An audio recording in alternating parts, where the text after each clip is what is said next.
ঠাকুরমশাই মন্ত্র উচ্চারণ করতে যাবেন, এমন সময়। দাঁড়ান, এ বিয়ে বন্ধ করুন।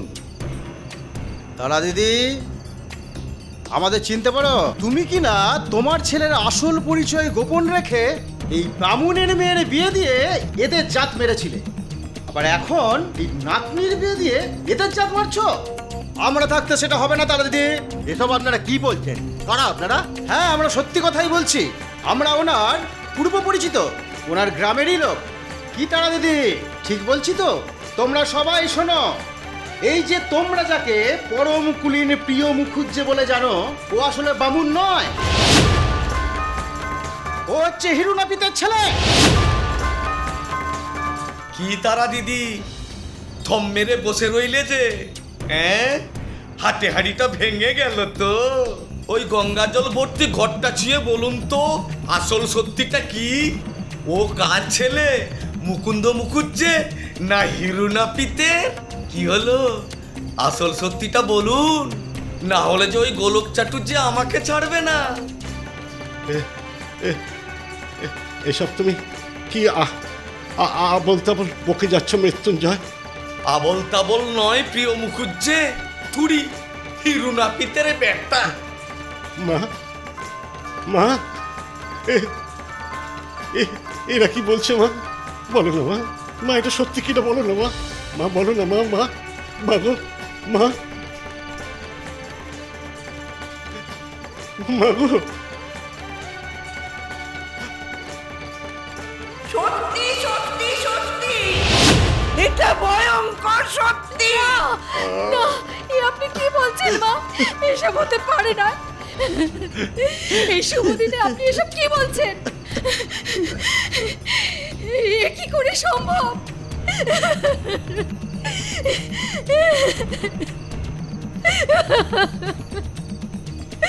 সম্ভব।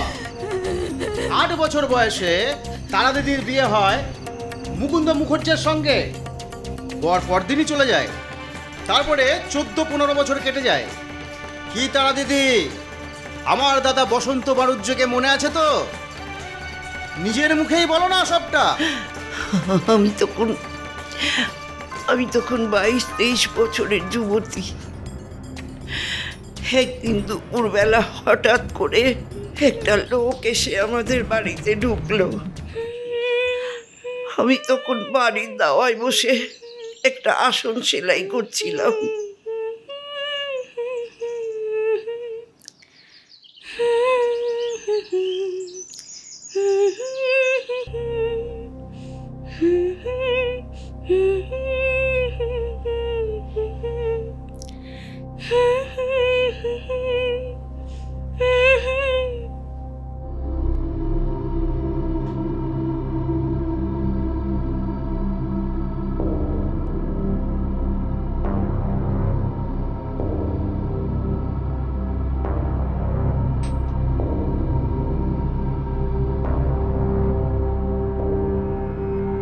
আপনি?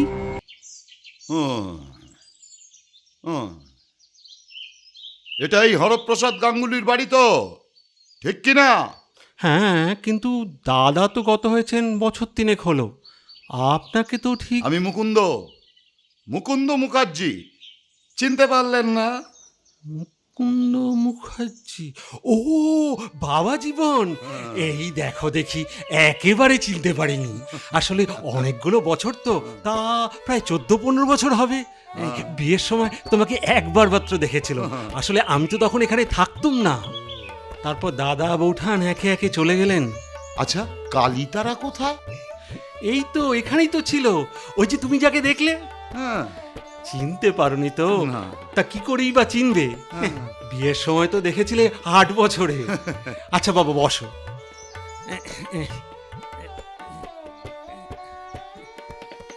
এসো বাবা, এসো, বসো। হ্যাঁ, হ্যাঁ। তারা মা, শিগগির এদিকে আয়, বাবা জীবন এসেছে রে। পা ধোয়ার জল নিয়ে আয় শিগগিরি। তা বাবা জীবন, হ্যাঁ। এত বছর পরে এলে, তা কয়েকদিন থাকবে তো? ভেবে দেখছি। আরে সব কিছু নির্ভর করছে আপনারা কতটুকু কুলমর্যাদা দিতে পারবেন তার উপর। সে তো বাবা নিশ্চয়ই দেব, আমার সাধ্যে যা কুলাবে নিশ্চয়ই দেব। আয় মা, এই বাবা জীবনে পা দুটো ভালো করে ধুইয়ে দে।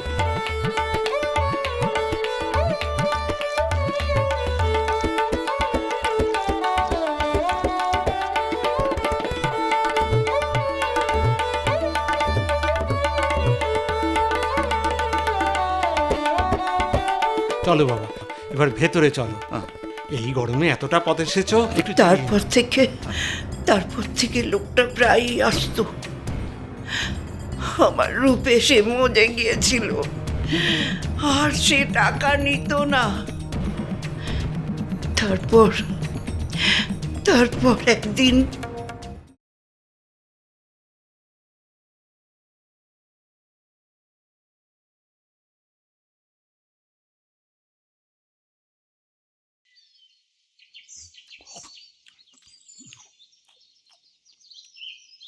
মাছের ঝোলটা না বেশ হয়েছে জানো। আর একটু দেব? না না, এখন আর দিতে হবে না, পেট ভর্তি হয়ে গেছে। ও রাত্রিরে হবে, রাত্রিরে সব আছে তো।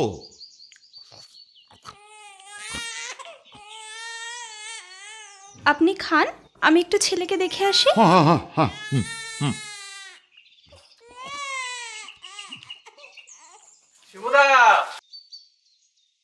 শিবুদা, বাড়ি আছো নাকি?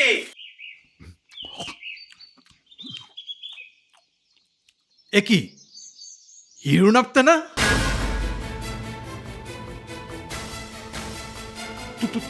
তুমি এখানে কি করছো? আমার কথা পরে হবে, তার আগে তুই বল, তোর নিজের গায়ে তো তোকে দেখতে পাই না। এই নাপতেগিরি ছেড়ে হিন গায়ে বামুনের বাড়িতে বসে পাত পেটে খাচ্ছিস যে বড়।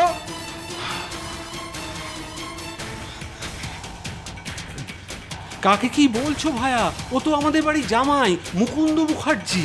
কি নাম বললে? মুকুন্দ মুখুজ্জে? হ্যাঁ খুড়ো, উনি তো আমার স্বামী হন। আপনি কি ওনাকে চেনেন নাকি? উনি তো এখন এখানেই থাকেন। বললে মা, আমি ওকে চিনি নে। আরে ও হলো গিয়ে হিরো নাপতে। তোমার স্বামী মুকুন্দ মুখুজ্জের বাড়িতে 5-4 মাস খাটতো। না না, তা হতে পারে না। আপনি কি করে জানলেন খুড়ো? আমাকে ব্যবসার কাজে গায়ে গায়ে ঘুরে বেড়াতে হয় মা, সেই সূত্রে আমি ওদের গায়েও যাই। আর মুকুন্দ মুখুজ্জের বাড়িতেও একসময় আমার যাতায়াত ছিল। তোমার কোথাও ভুল হচ্ছে বসন্ত। ভুল আমার নয়, অনেক বড় ভুল হয়েছে তোমাদের। আমি ওকে খুব ভালো করেই চিনি। আর যতদূর শুনেছি, মুকুন্দ মশাই 5-7 বছর আগে থেকেই বাতের ব্যথায় পঙ্গু হয়ে এখন ঘরের মধ্যেই থাকেন। এই বেটা হারামজাদা নচ্ছার, কোথায় পলাচ্ছিস? আমার কোনো দোষ নাই, আমার কোনো দোষ নাই। সত্যি করে বল, কেন এখানে এসেছিস? নইলে কিন্তু তোর কপালে ঘোর দুঃখ আছে। আমি নিজের ইচ্ছা এখানে আসিনি, মুকুজ্জে মশাইয়ের আদেশে আমি এখানে এসেছি। মুকুজ্জে মশাই বললেন, হিরু, বামুনের সব পরিচয় মুখস্থ কর, একটা পৈতে তৈরি করে রাখ। এখান থেকে যা রোজগার হবে তার অর্ধেক তুই পাবি। আমি টাকার লোভ এই কাজ করেছি, আমার কোনো দোষ নাই। হতভাগা, আমার ভাইজির জীবনটা তুই এইভাবে শেষ করে দিলি। আজ তোকেই আমি শেষ করে ফেলবো। ছেড়ে দাও, ছেড়ে দাও শিবুরা, ছেড়ে দাও। আসল দোষ তো তোমাদের জামাইয়ের। ভগবান, আমার মেয়েটার কপালে শেষ পর্যন্ত এই ছিল। তোমার তারা মা সমাজে মুখ দেখাবে কি করে ভাইয়া? কি করে মুখ দেখাবে? তার কিছুদিন পর ঠাকুমা বাবাকে নিয়ে কাশিতে চলে গেলেন। সেখানে সারাটা জীবন সন্ন্যাসী হয়ে পড়ে রইলেন। আর হিরু নাপিত, সে তো বোধহয় এই ধরনের কাজ আরো অনেক করেছিল বই কি। সে আরও 10-12 জায়গায় এমন করে প্রভুর জন্য টাকা রোজগার করে নিয়ে যেত। সে আরও বলেছিল, সে এ কাজ নতুন করেনি, তার মনিবীকে বলে এই কাজটা একা করেনি। তখনকার দিনে এমন অনেক ব্রাহ্মণই দূরাঞ্চলের বখরার কারবারের জন্য অন্যের সাহায্য নিয়ে থাকতো। তা সত্যি, নইলে ব্রাহ্মণ কুলে গোলকের মতো কসাই বা জন্মায় কি করে? আর এরাই তো হিন্দু সমাজের মাথায় বসে রয়েছে। এবার আমি বুঝতে পারছি অরুণদা, ঠাকুমা সেদিন তোমার জন্যই কেঁদে বলেছিল, যে যাতে কে ছোট কে বড় এটা কেবল ভগবানই জানেন। যাই হোক, অনেক রাত হয়ে গেল অরুণদা, চলো। তোমাকে আর আমার জন্য দুঃখ পেতে হবে না। তোমার মহত্ব, তোমার ত্যাগ আমি কোনো দিনও ভুলবো না অরুণদা, চলো। কিন্তু সন্ধ্যা, এখন তো আমি তোমার সঙ্গে যেতে পারি না। কেন অরুণদা? তুমি সঙ্গে না গেলে আমি দাঁড়াবো কোথায়? আমি বাঁচবো কি করে? আজ আমাকে ক্ষমা করো সন্ধ্যা, আমাকে একটু ভাবতে দাও। ভাববে? ভাবো। ভাবার জন্য তোমার সারা জীবন পড়ে আছে অরুণদা। এতদিন আমি ভেবেছিলাম, দিন রাত ভেবে গেছি। এখন না হয় তোমার ভাববার পালা। ভেবে যাও, যত পারো ভেবে যাও। আমি চললুম অরুণদা, চললুম।